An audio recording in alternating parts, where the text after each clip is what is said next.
Hello skincare besties and welcome to day 4 of the Skin and Mind series. I remain your lovable host, Ifeoluwa Ajadi, and today we are going to be talking about the gut-skin axis.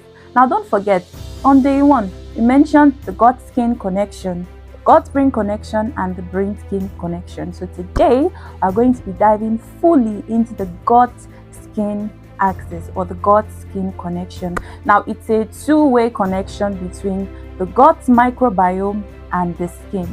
Now to break it down, what is microbiome? Refers to the microorganisms that live within or around us. So when we talk about the gut microbiome, we're talking about the microorganisms that live within the gut. Now do not be scared, these are actually beneficial bacteria. So they are beneficial bacteria in your gut or digestive system, and it influences or has an impact on your skin, not only on your skin, other bodily functions, but for the purpose of this conversation, on your skin health. Now let's dive into the science behind the gut-skin axis. Now, as I said, what happens in the digestive system influences your skin function. So there are bacteria, harmful bacteria, let me call them, there are bacteria, good bacteria, good bacteria in your digestive system, which influences your skin health. Now, there are a number of activities that goes on down there, and there's an impact it has on your skin health. One of it is control of inflammation. The gut microbiome produces anti-inflammatory agents or compounds which helps to reduce inflammation in the body and in your skin. And trust me, I already said that inflammation is a no when it comes to your skin. Another vital function of the gut microbiome is that it controls or regulates immune functions. So when these gut microbiomes are functioning properly, your immune system is at a very optimal or optimum level, which also means the skin will function optimally. Also, another important function of the gut microbiome is production of essential vitamins and hormones that are needed for your skin health. So do you see now that it's very vital that you protect and ensure that your gut microbiome is well preserved? Now let's go into food. Let's talk about food. I love food, and I trust many people also love food. Now there are actually good foods. There are food that can promote, the growth of the good bacteria, that is your gut microbiome, to ensure that it is preserved, to ensure that they are not altered by the bad bacteria. Example of those foods are fermented foods like yogurt, kefir, these foods that involve using live cultures to prepare them. These are food you want to invest in. Personally, I love yogurt. I mean, anybody that knows me personally knows that I am a big fan of yogurt, not only for the taste, not only for the texture, but because of the whole lot of benefit it has to do, not only even for my skin, but for the female reproductive system. But again, this video is on your skin. The spotlight is on your skin. So let's double down on that. So when you take in fermented food, it helps to, groom the good bacteria in your gut to the end that it influences your skin positively. Another category of foods that you want to invest in to promote skin health is fiber-rich foods. For example, legumes, for example, whole grains, fruits and vegetables. Please, so you should invest more in fruits and vegetables weekly, daily, whichever one works for you. Do you get me?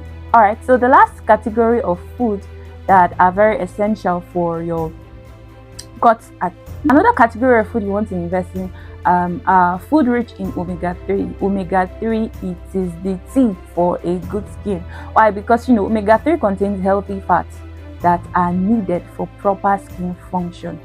Healthy fish, healthy protein like white or lean meat, meat that does not contain too much of saturated fat, which will be going into next. What are those foods that you should reduce or not take at all to ensure that your gut microbiome is preserved? An example of those foods are foods high in saturated or trans fats. For example, processed food that have gone through a lot of processing, foods that have gone through a lot of frying, that have been fried in deep frying, that have gone through a method of deep frying.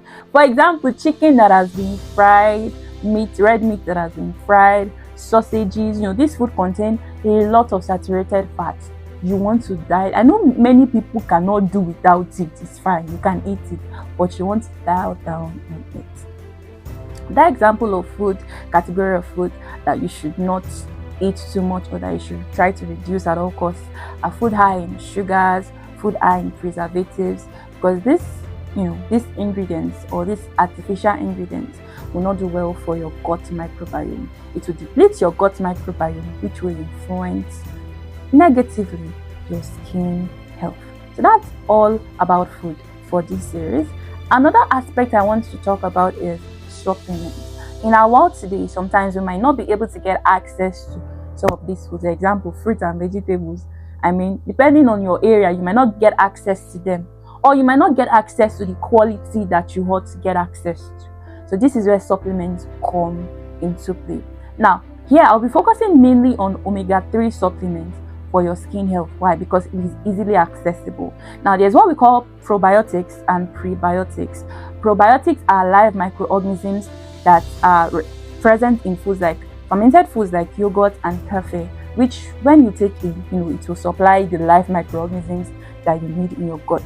And prebiotics are non-digestible fibers, which those probiotics, those live microorganisms, feed on. So if you're already taking in foods that contain probiotics and prebiotics, you might not need to take this in supplement form. But for things like omega-3, you might not really get access to this healthy protein, healthy meat, healthy chicken, and much more. So you could just get a supplement form or combine both of them, whichever works for you. So that's all on supplements.